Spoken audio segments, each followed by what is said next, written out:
Have you ever owned something you wanted for so long, but the moment you got it, the joy disappeared? Why does success sometimes feel so empty? This story will show you what true wealth really means. Once upon a time, in a distant village, there lived a merchant named Marcus. He was known as the richest man for miles around. His house overflowed with gold coins. His chests held jewels and silk. His walls displayed treasures from every corner of the land. People bowed to him. They envied him. They whispered his name with respect.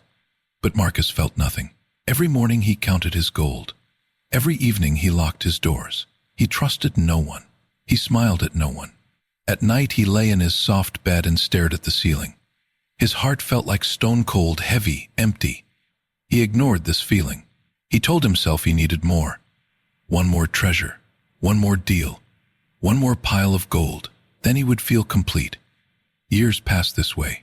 One afternoon, an old wanderer arrived at his door. The man wore simple clothes and carried a worn bag. His face was wrinkled, but his eyes were bright. He looked at Marcus and smiled gently. "I hear you are the richest man in the village," the wanderer said. Marcus straightened his back. "That is true. No one has more than I do." The old man nodded slowly. "I once knew a man who thought the same.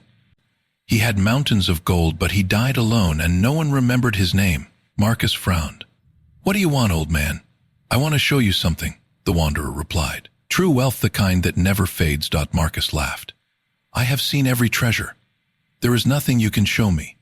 The wanderer reached into his bag and pulled out a folded piece of old paper. "This is a map. It leads to endless riches. Riches beyond anything in your house." Marcus leaned forward. His eyes grew wide. "Where did you get this?" "From a king who lost everything," the wanderer said. "But he found something greater. If you want to see it, you must trade me your finest jewel, and you must come with me on a journey." Marcus hesitated. His finest jewel was worth more than a house, but the thought of endless riches consumed him. His greed won. He brought the jewel, a ruby as large as a fist. The wanderer took it and handed him the map. "We leave at dawn," the old man said. The next morning they set out. Marcus brought a heavy bag of coins and complained within the first hour. The road was dusty. His feet hurt. He was not used to walking. "Why can't we hire a carriage?" he asked. "This journey must be made on foot," the wanderer replied calmly. They walked through forests. Marcus stumbled over roots. His fine shoes tore. His back ached. He wanted to turn back, but the thought of endless riches pushed him forward. On the third day, they reached a river. It was wide and fast. There was no bridge. "We must cross," the wanderer said. He stepped into the water. Marcus stared. "I will get wet. My bag will get heavy." "Then leave it," the wanderer said. Marcus clutched his coins, but the old man was already halfway across. Marcus had no choice. He stepped into the cold water.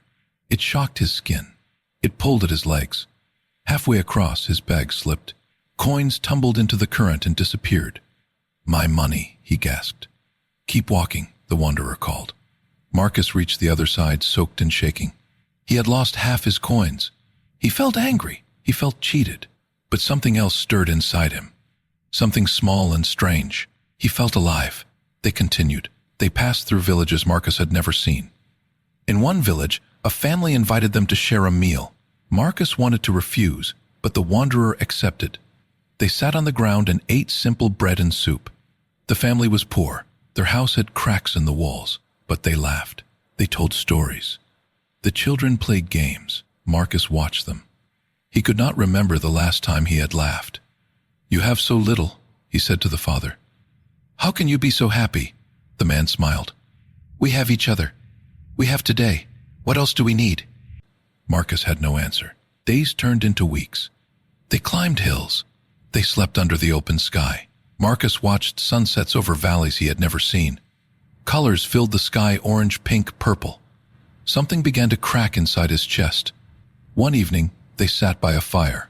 Marcus looked at his hands. They were rough and dirty. His fine clothes were torn, but he did not feel poor. "Old man," he said quietly, "when will we reach the riches?" The wanderer smiled. "Soon, my friend, very soon." The next morning, they arrived at a hidden cave in the mountains. Inside was a large chamber. Marcus expected gold, jewels, treasures piled high. Instead, there was only one thing: a mirror. It stood in the center of the cave, tall and ancient. "This is it," Marcus said. "Look into it," the wanderer said gently. Marcus stepped forward. What he saw made him freeze. The man in the mirror was him, but not the man he thought he was. The reflection looked tired, empty. The eyes had no light. The face had forgotten how to smile. Marcus stumbled back. "What is this?" "This is who you were," the wanderer said. "A man who owned everything but had nothing." Tears filled Marcus's eyes. He had not cried in years. "I thought I was rich." "You were rich in things," the wanderer said. "But things cannot fill a heart." Marcus whispered, "Can I fix this?" "Yes," the wanderer said. "By choosing differently. By seeking life, not things. By filling your heart with moments, not metal." Marcus turned to thank him. But the wanderer was gone. Only the lantern remained. Marcus walked out of the cave. The journey home took weeks, but he did not rush. He helped strangers. He laughed with children. He listened to stories. Each moment felt like a treasure. When he returned home, his riches felt cold and lifeless. So Marcus began to change. He sold his treasures slowly. He kept only what he needed. With the rest, he traveled the world. He saw deserts and mountains. He crossed seas. He tasted new foods. He met strangers who became friends. He laughed. He cried. He lived. Years passed. One day an old woman asked him, "Are you rich?" Marcus smiled. "I have nothing in my pockets, but I am the richest man alive." "How?" she asked. "Because I have lived moral.